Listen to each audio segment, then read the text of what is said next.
Hello learners, class 10 जीएसईबी boards का countdown बिल्कुल शुरू हो चुका है और सोशल साइंस में फुल मार्क्स स्कोर कराने के लिए फुल वाला ट्यूशंस लेकर आया है चैप्टर 10 एग्रीकल्चर का complete postmortem. Boring text book reading बिल्कुल नहीं होगी, हम इसको सुपर कूल और एनर्जेटिक तरीके से समझेंगे। इस एक्सप्लेनर को एंड तक जरूर सुनना क्योंकि बोर्ड एग्जाम के शॉर्ट क्वेश्चंस और मैप मार्किंग के टॉप सीक्रेट्स आपको यही मिलने वाले हैं। तो चलिए, लेट्स डाइव राइट इन। तो जल्दी से बताओ, are you guys ready to completely conquer your GSEB social science board exams? क्या आप तैयार हैं अपने मार्क्स मैक्सिमाइज करने के लिए? ये सेशन आपका अल्टीमेट चीट शीट बनने वाला है। हम इन फैक्ट्स को ऐसे अनलॉक करेंगे कि एग्जाम में आप एक भी पॉइंट मिस नहीं करोगे। Here is our chapter blueprint. First, types of farming. Second, seasons and major crops. Third, agriculture reforms. And fourth, green revolution and food security. Yay, आपका perfect syllabus tracker है, so let's get moving. Section 1. Types of farming, the absolute foundation of this chapter. क्या आप जानते हैं कि India की लगभग 60% labour force directly agriculture में इंगेज्ड है? ये लिटरली हमारी इकोनॉमी की बैकबोन है। अब एग्जाम में इन 6 टाइप्स पर 3 मार्क का क्वेश्चन गारंटीड आता है।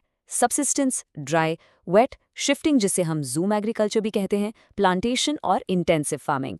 एक क्विक फुल वाला ट्यूशंस मेमोरी ट्रिक लिख लीजिए। Super students do work in peace. S for subsistence, S for shifting, D for dry, W for wet, I for intensive और P for plantation। ये trick याद रखना, आप एग्जाम में कभी नहीं भूलोगे।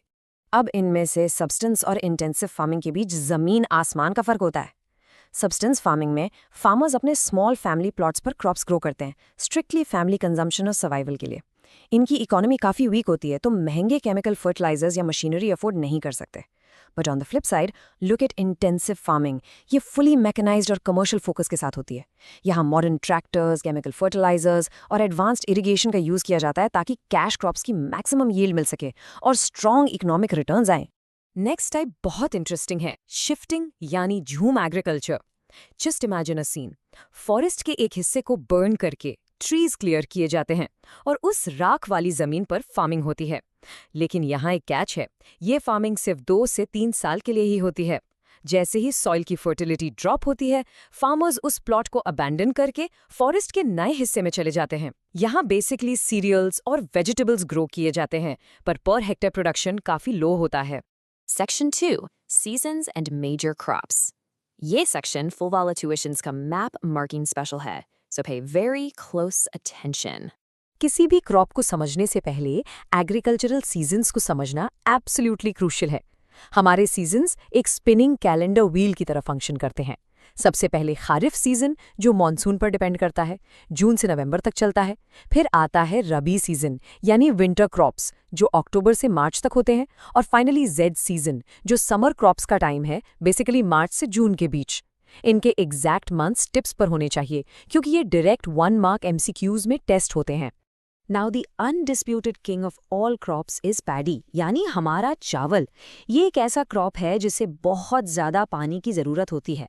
It literally demands more than 100 centimetres of rainfall.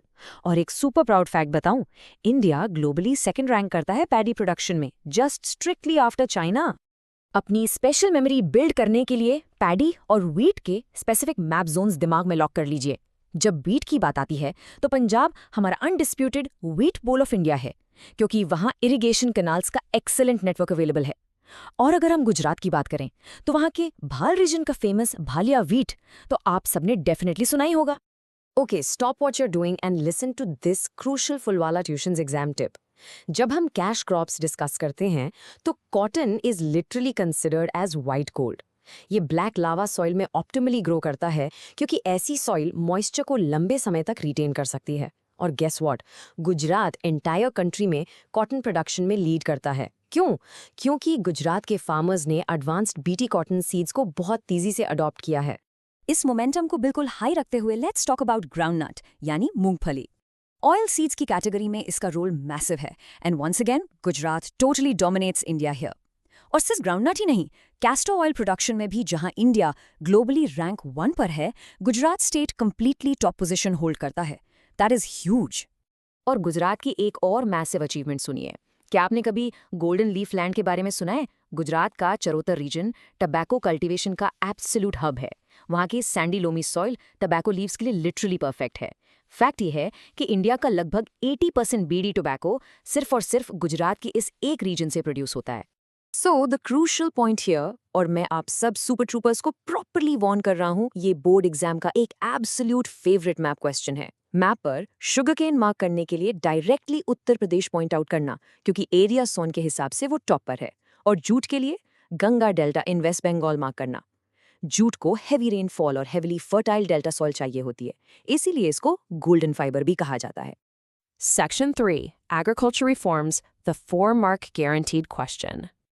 ये इस पूरे चैप्टर का सबसे कॉम्प्लेक्स पार्ट लग सकता है, लेकिन अगर आप इसको इसी फूल वाला ट्यूशंस बुलेट पॉइंट फॉर्मेट में लिखेंगे तो आपके 4 मार्क्स 100% गारंटीड हैं। रिफॉर्म्स बेसिकली 2 कैटेगरीज में डिवाइडेड हैं। पहला है टेक्निकल रिफॉर्म्स। पुराने लेदर बकेट्स और ट्रेडिशनल हल को अब कंप्लीटली भूल जाइए। पुरानी फार्मिंग मेथड को रिप्लेस कर दिया है modern glowing tractors, high tech submersible pumps और ड्रिप इरिगेशन सिस्टम्स ने। इंडियन एग्रीकल्चर कंप्लीटली शिफ्ट हो चुकी है टू हाई यील्डिंग वैरायटी यानी HYV और BT सीड्स पर। उसके ऊपर डैप और NPK जैसे केमिकल फर्टिलाइजर्स ने क्रॉप यील्ड्स की पूरी पिक्चर ही बदल दी है। It is a massive technological leap. इसका दूसरा इंपॉर्टेंट हाफ है इंस्टीट्यूशनल रिफॉर्म्स। ये बेसिकली गवर्नमेंट पॉलिसीज हैं जिन्होंने फार्मर्स की लाइफ चेंज कर दी। सरकार ने पुराने जमींदारी सिस्टम को land to the tiller act लाकर टोटली अबॉलिश कर दिया। अब फार्मर्स के पास रियल फाइनेंशियल सेफ्टी नेट्स हैं, जैसे किसान क्रेडिट कार्ड या KCC और prime minister crop insurance scheme यानी प्रधानमंत्री फसल बीमा योजना। और इन सब में सबसे बड़ा गेम चेंजर क्या था? मिनिमम सपोर्ट प्राइस यानी MSP, जिसने फार्मर्स को गारंटी दी कि मार्केट चाहे जैसा परफॉर्म करे, उनको अपनी फसल का एक फिक्स्ड सही दाम जरूर मिलेगा। Section 4, Green Revolution and Food Security. 1960s का वो एपिक एरा था जिसने इंडिया को एक स्ट्रगलिंग फूड डिफिशिएंट नेशन से एक absolutely self reliant agricultural power house में ट्रांसफॉर्म कर दिया, जिसे हम ग्रीन रेवोल्यूशन कहते हैं। 260.04 crore tons. Just think about that massive number. जब हमारा देश 1950 में आज़ाद हुआ था, तब हम मुश्किल से 51 करोड़ टन्स अनाज प्रोड्यूस कर पाते थे। लेकिन improved HYV seeds, modern chemical fertilisers और ब्रिलियंट इरिगेशन टेक्निक्स का यूज करके हमारा प्रोडक्शन लिटरली एक्सप्लोड हो गया। आज हम एक नेट एक्सपोर्टर हैं। ये जो मैसिव प्रोडक्शन स्पाइक हमने ऑब्जर्व किया है, ये सिर्फ स्टैटिस्टिक्स नहीं है, ये इंडिया की एक्चुअल फूड सिक्योरिटी है। इस स्पाइक ने ही हमें बफर स्टॉक्स क्रिएट करने की कैपेसिटी दी। इसका मतलब है कि जब कभी ड्रॉट या फ्लड या कोई शॉर्टेज आती है, तो सरकार पब्लिक डिस्ट्रीब्यूशन सिस्टम यानी PDS के थ्रू गरीब परिवारों को हेविली सब्सिडाइज्ड या मुफ्त अनाज गारंटी कर सकती है। ये अपने आप में एक लैंडमार्क हिस्टोरिकल अचीवमेंट है हमारे देश के लिए। But of course, with modern success comes modern challenges. हम ग्लोबलाइजेशन के इम्पैक्ट को इग्नोर नहीं कर सकते। एक तरफ प्रोसेस इतना ओपन हो गया है कि इंडियन फार्मर्स अब अपने प्रोडक्ट्स ग्लोबली दुनिया भर की मार्केट्स में आसानी से सेल कर सकते हैं और तगड़ा प्रॉफिट अर्न कर सकते हैं। लेकिन रियलिटी चेक ये भी है कि मल्टीनेशनल कंपनीज के जो जेनेटिकली मॉडिफाइड BT सीड्स होते हैं, वो एक्सट्रीमली कॉस्टली होते हैं, जिसकी वजह से ओवरऑल फार्मिंग थोड़ी एक्सपेंसिव हो गई है। So yes, it is all about balancing that high-end technology with economic reality on the ground. तो मेरे बोर्ड एग्जाम के सुपर ट्रूपर्स, ये था चैप्टर 10 एग्रीकल्चर का फुल कॉन्सेप्ट क्लियर ब्रेकडाउन। हमने फार्मिंग टाइप से लेकर मैसिव गवर्नमेंट रिफॉर्म्स और ग्लोबलाइजेशन तक सब कुछ लॉजिकली कवर कर लिया है। अब इस चैप्टर से आपका एक भी मार्क लूज नहीं होना चाहिए। Will you be the next board exam topper? The answer is absolutely yes. अपनी स्मार्ट प्रेपरेशन कंटिन्यू रखने के लिए चैनल को जल्दी से सब्सक्राइब करो, इस एक्सप्लेनर को लाइक करो और कमेंट्स में जरूर बताओ कि नेक्स्ट चैप्टर आपको कौन सा मास्टर करना है। Keep rocking, keep studying hard और हमेशा याद रखिए, फुल वाला tuitions is always here to guide you to full marks.